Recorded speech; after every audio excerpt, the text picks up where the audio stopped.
I'm listening to every album in the book 1001 Albums You Must Hear Before You Die, no matter how long it takes. If you want to find out my reasons for doing this, you can check the first video in this playlist, which goes over the general groundwork of my coverage for the challenge. If you want to catch these essays first, they're in text form on Substack, usually a few days to a week before I actually make this video version, so you can subscribe here on YouTube and on Substack to get the latest. You can also like this video and share it with friends. That also helps tremendously. On with the show.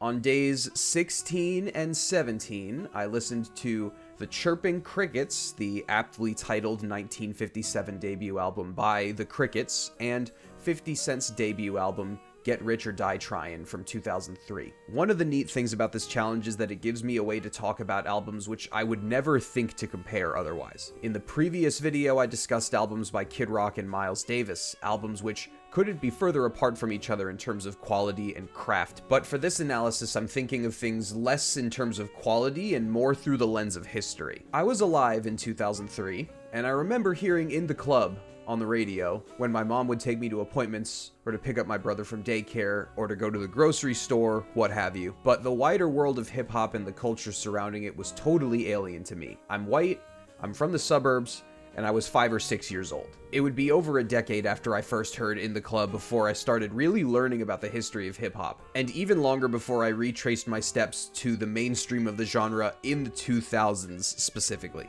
The year I started listening to hip-hop outside of the context of playing the Tony Hawk's video game franchise was 2012, just as I was finishing middle school. 3 full-length projects came out around that time, which showed me that the ranges of vocal, lyrical, and musical possibilities in the genre were wider than I ever could have imagined. The albums Black Up by Shabazz Palaces and Good Kid Mad City by Kendrick Lamar, as well as the Death Grips mixtape Ex-Military. Guess what YouTuber I was getting most of my recommendations from? I also started to really key into what rappers were actually talking about in their work. All of this set into motion the slow process of unpacking, deconstructing, and shattering so many preconceived notions I previously had about rap music, rapping, rappers, and hip-hop in general. The turns Justin Hunt and Murs took hosting the Breakdown for Hip Hop DX were extremely helpful in my college years in terms of understanding the history of the music and culture of hip-hop, but even then, I mainly focused my listening attention on the 90s and what was current at the time. I skipped over most of the 2000s for many years with the exception of underground artists like primarily Doom. Of course, I now realize that 50 Cent,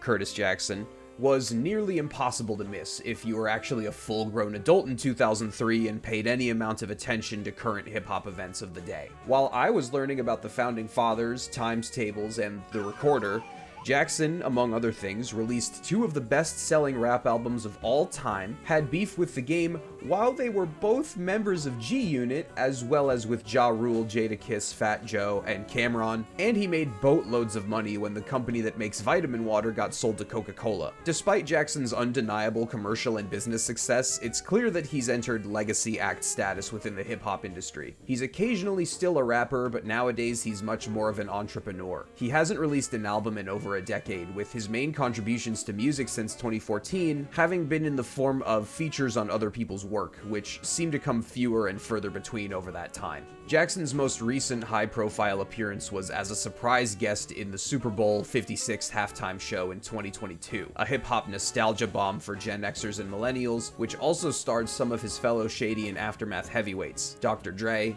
Snoop Dogg, Eminem, and Kendrick Lamar. Mary J. Blige performed Family Affair, a Dre production, and Anderson .Paak contributed some drumming to Lose Yourself and Still DRE. This roster was a mixture of older and newer voices in Black American music and hip-hop that Jackson undoubtedly felt a little out of place in from a programming perspective. Pretty much everyone on the bill, except Paak unfortunately, got at least 2 songs from their own catalogs as solo artists.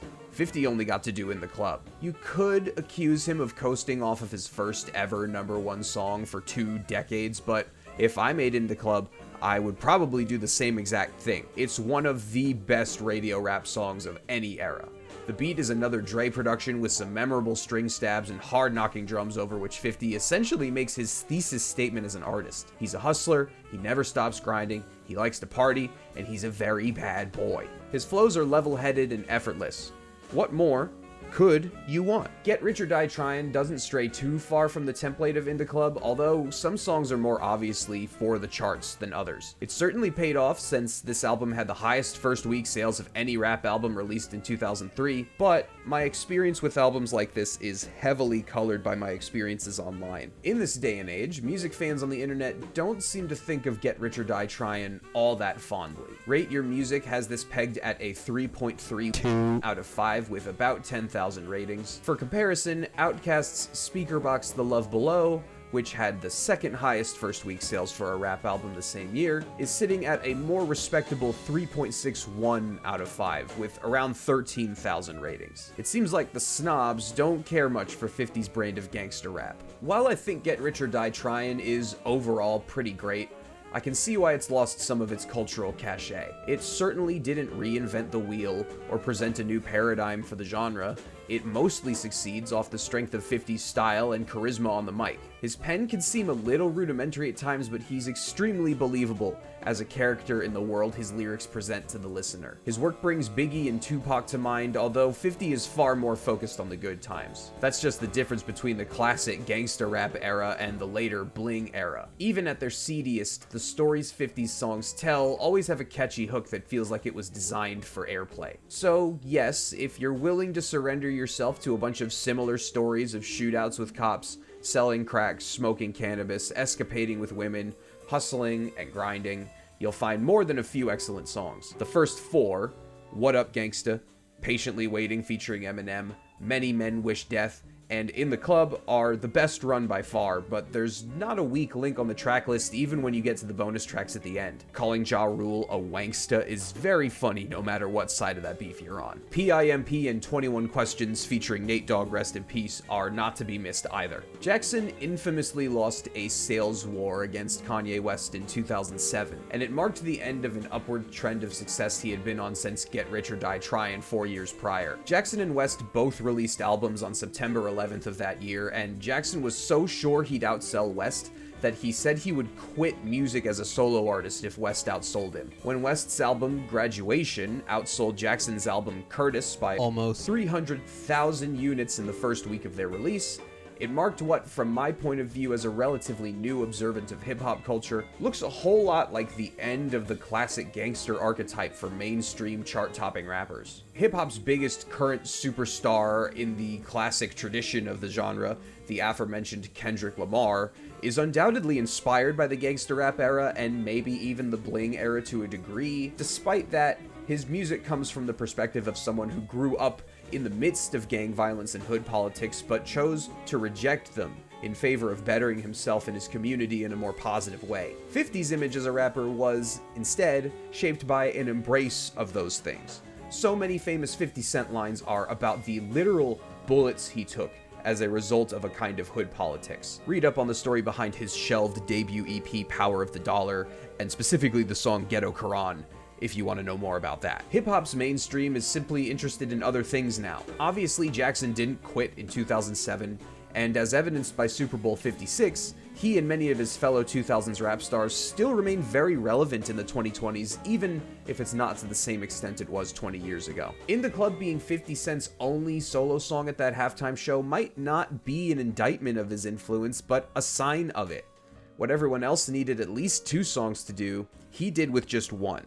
I was very much not alive in 1957, nor were most people I know, so I was more or less on my own when it came to wrapping my mind around the Chirping Crickets. The review featured in 1001 Albums, written by British journalist John Tobler, mentions that the Crickets, with the legendary Buddy Holly as their frontman at the time, were part of, quote, the vanguard of the first flush of rock and roll, unquote, as well as pointing out their influence on the Beatles, named in reference to the Crickets, and the Rolling Stones. Although Tobler lays out the basics of this album's importance well enough, I think he somewhat undersells just how much groundwork it laid for the future of all rock music, and with less than half an hour of material. Plus, he ends by saying Buddy Holly couldn't be racist because he covered songs by Chuck Willis and Lloyd Price.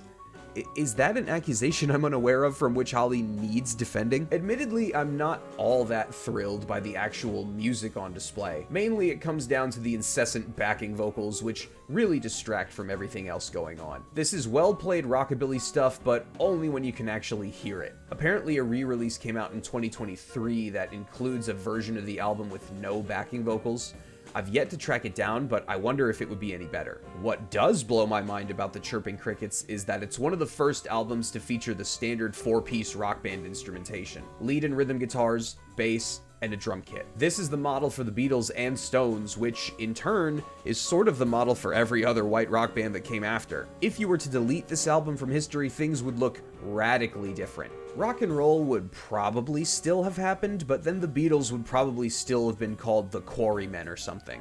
The influence of songs like Not Fade Away, with its Bo Diddley beat variation, Oh Boy, and That'll Be the Day, is deeply felt on albums like Please Please Me or the self-titled Rolling Stones record. If this debut Crickets album marks the beginning of the rock and roll boom, at least for white bands, it's impressive to think about how quickly things would evolve from 1957. My album for day 15 was the Beatles' Revolver, which came out just 9 years after the Chirping Crickets, but sounds like a quantum leap forward. In terms of the way instruments are used and songs are structured, Revolver feels much more modern. But the astonishingly small body of work Buddy Holly created from 57 to 59 was part of what planted the seed which led to those innovations being possible to begin with. Would I much sooner listen to Get Rich or Die Tryin' than the Chirping Crickets? Absolutely. Is the Chirping Crickets a more foundational album for music history? Undeniably. But both albums represent their creators at a peak in their powers to influence the wider culture of music. 50 Cent's short yet colossal commercial reign ushered in a wave of shirtless, chain-wearing copycats, biting his sound for years afterwards. But none could measure up to the peaks of his success, whether on the charts, in the booth, or in the bank. That is until he filed for bankruptcy in 2015. And without the Crickets, most of the 1001 albums I'll be listening to for this challenge might not have existed in the first place. The opportunity to jump back and forth on the timeline of recorded music from place to place and scene to scene is consistently the most thrilling aspect of this challenge.